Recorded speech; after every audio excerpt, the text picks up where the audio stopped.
Ang bahaging ito ay hatid sa inyo ng Smart Sports.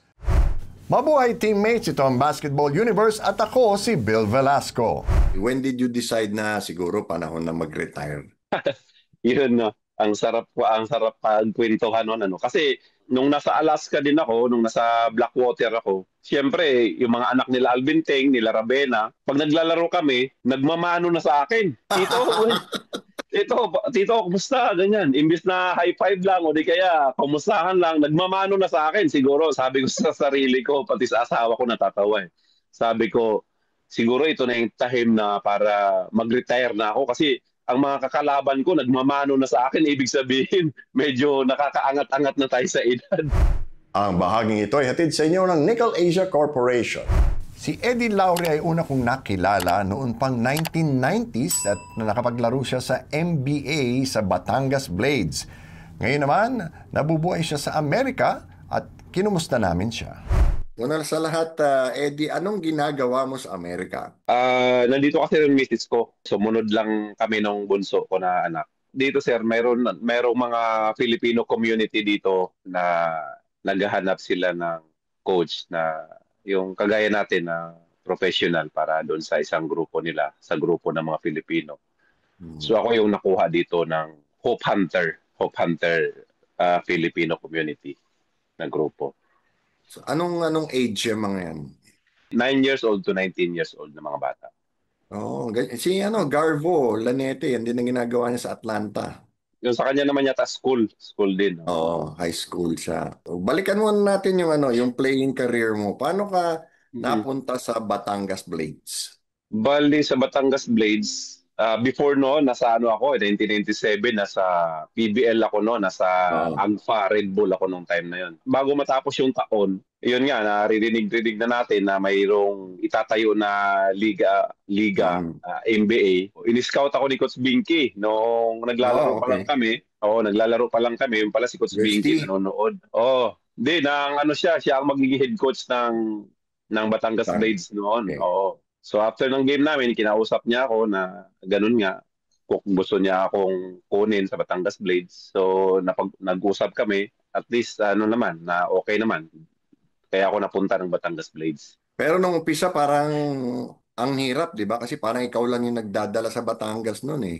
Oo, medyo nangangapa din. Siyempre, galing tayo sa medyo hindi ganun kahaba na playing time. Tapos biglang hanggang doon sa pagdating ng Batangas, medyo mahaba-haba ang playing time. Siyempre, hindi sanay pero sa kalaunan nasanay din. At the same time, yung mga kasama ko, puro baguhan din eh. So, yun, adjustment. So, medyo mahirap-hirap din ang adjustment. Saka first time yun na biyahe ng biyahe. Hindi ba nakakapagod yun? Nakakapagod na masaya din kasi makikita mo yung mga tao na talagang kumbaga uhaw sa entertainment sa mga probinsya, na iba't ibang probinsya sa Pilipinas. So nakakapagod na nakakataba ng puso makita ang mga tao. At sa wakas nung dumating si Romel Aducol at si Alex Compton, nakatikim nga ng championship. Noong 2001, nung nag-merge ang Manila Metro Stars at saka Batangas Blades, sila Alex Compton, Romel Aducol, Jojo Serrano, Peter Martin, yun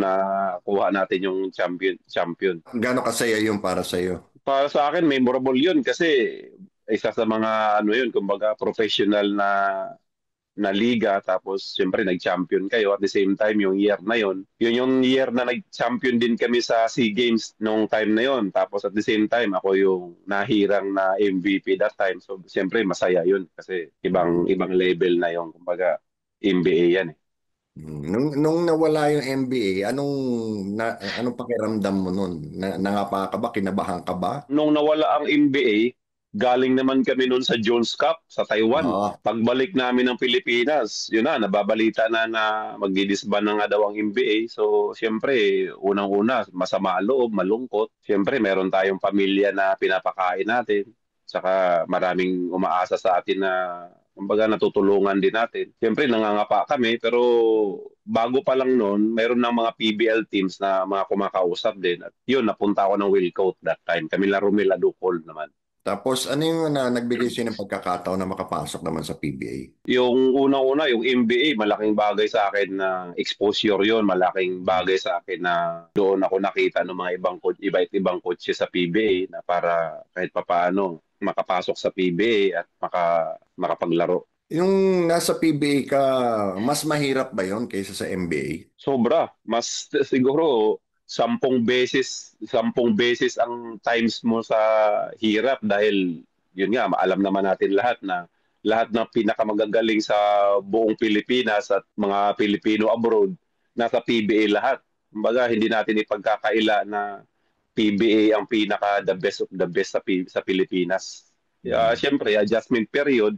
At saka malaking bagay lang din doon yung binibigay sa akin na tiwala ng coaches ko, nila Coach Binky, Coach Nasracela, nila Coach Bong Ramos, nung nasa MBA pa lang ako, yung kumpiyansa sa sarili mo ba na kailangan kaya mo yan, kahit malaki o maliit, mabilis o mabagal, kayanin mo yan. Yung kumpiyansa na gano'n yung binibigay nila sa akin, nakakataba ng puso yun na para ibigay mo yung best mo para sa team mo pati. Kailan ka nagsimulang magkaroon ng mga injury tulad ng tuhod mo?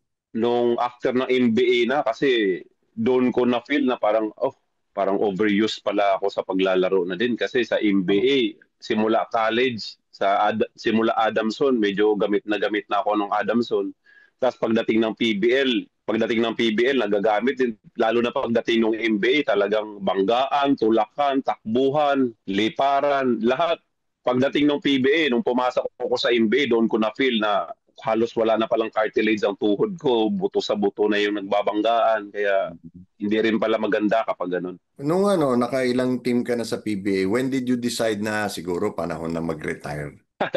Yun na, ang sarap pagkwentuhan nun, ano. Kasi nung nasa Mahindra ako nung 2015, kami nila Boss Manny Pacquiao, kami yung magkakampi, yan, kami nila Marky, si Chito Victolero ang coach namin, na which is nakakasama ko sa SEA Games, kumpare ko pa.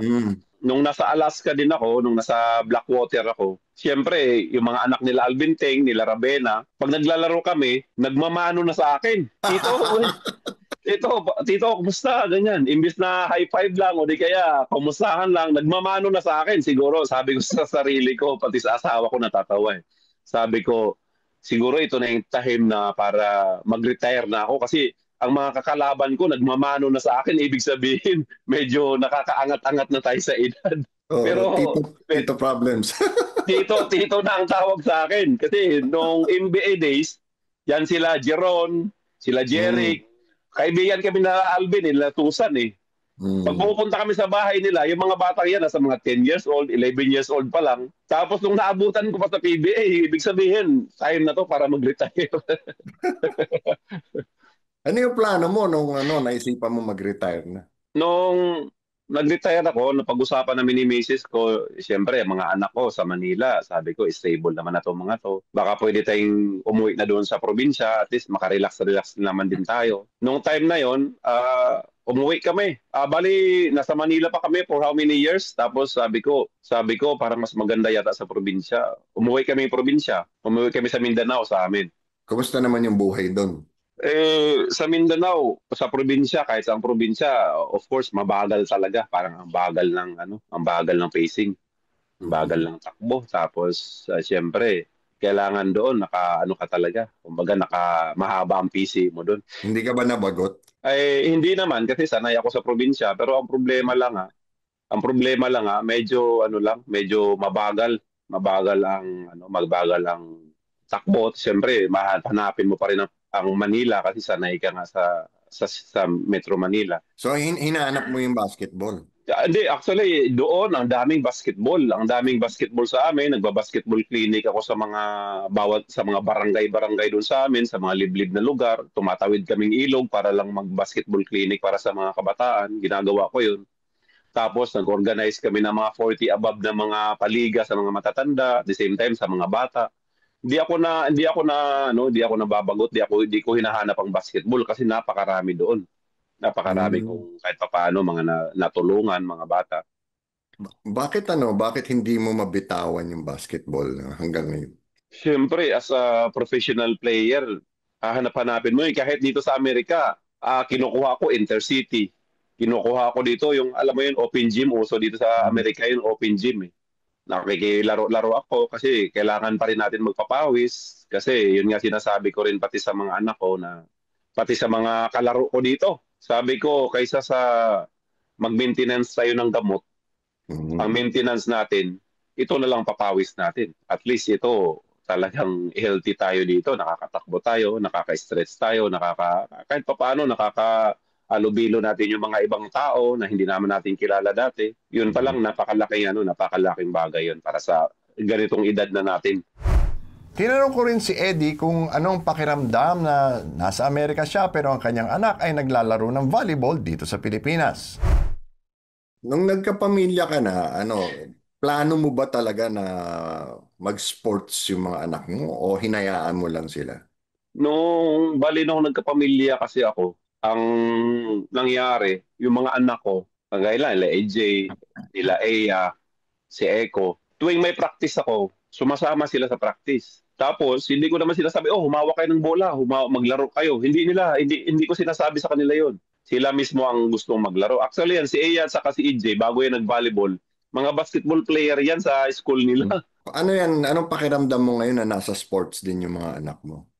Siyempre, bilang magulang, nakaka-proud lang din ba na yung tipong tapos na yung time nung Eddie Laure, may Laure pa na susunod, yung mga anak ko naman. Kumbaga, sila na yung nagdadala nung apelyido ko na kumbaga iniingatan natin sa sports na sila yung nagdadala. Nakaka-proud lang bilang magulang.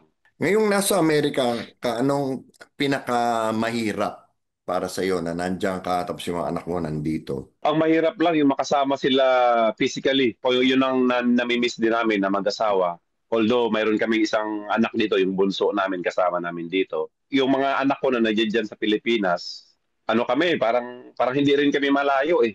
Hmm. Dahil laging nagtatawagan, laging nagme-message, anytime pwedeng tumawag, anytime pwedeng mag-message. So, hindi na rin nakakapanibago, hindi rin nakakamiss. Oo, nakakamiss pero hindi talaga yung kagaya nung araw na wala ka man lang cellphone, wala ka man lang Oo. sulat-sulat pa lang nung araw. Pero ngayon, iba na ngayon, hindi na bago. Konti na lang nakaka-relate doon sa walang cellphone. Tayo na lang nakakaalala nun. Tama, tama, tama. Anong mga payo mo naman sa kanila nung naging atleta rin sila? Anong paghahanda ang ginawa mo para sa kanila? Sinabi ko sa kanila talaga pag kumakain kami halimbawa or pag nagkasama-kasama kami. Sabi ko sa volleyball, sa basketball, sa sports, walang shortcut. Paghihirapan mo lahat kung gusto mong marating yung gusto mong marating. Kailangan dadaan ka sa step 1 kung gusto mong makarating ng step 10. Kung gusto mong makarating sa professional, pahirapan mo muna, hihingalin ka muna, para magko-collapse ka muna ng mga ilang beses. Hindi naman ako pwedeng mag-practice para sa'yo. Hindi ako pwedeng mag-dribble para sa'yo. Hindi ako pwedeng papalo para sa'yo. Hindi ako pwedeng re-rebound para sa'yo. Sa'yo lahat yan manggagaling. Ako, nandito lang ako para i-guide ka, i-guide kayo, pero kayo pa rin yung gagawa. Yun ang payo ko sa mga anak ko. Ngayon naman, anong hinaharap mo dyan? Anong plano mo for the future para sa sarili mo? Dito naman, siyempre, hanggat kaya namin mag-asawa, dito lang muna kami. At least medyo tahimik dito. Tahimik dito. Kahit saan ka maglalakad dito, kahit saan ka magda-drive dito. Kumbaga, tao dito, alam mo naman, walang pakialaman dito. As long Mhm. as na maayos ka lang makipagkapwa tao, walang magiging problema dito. Sige, siguro last question na lang, Eddie. Kung Mm. susumahin mo yung mga career mo, lahat ng pinagdaanan mo sa basketball, ano ang pinakamasarap na alaala mo sa paglalaro sa basketball? Para sa akin, ang pinakamasarap na alaala alam mo kasi yung dati, maalala ko, nung nasa probinsya pa ako, maliit pa lang ako, siguro mga grade 5 or grade 2, grade 3, ganyan. Wala kaming TV sa bahay. Wala kaming TV sa bahay, so nakikinood lang ako sa kapitbahay namin. Na sinasabi ko sa sarili ko, sana balang araw makapaglaro ako dyan sa PBA.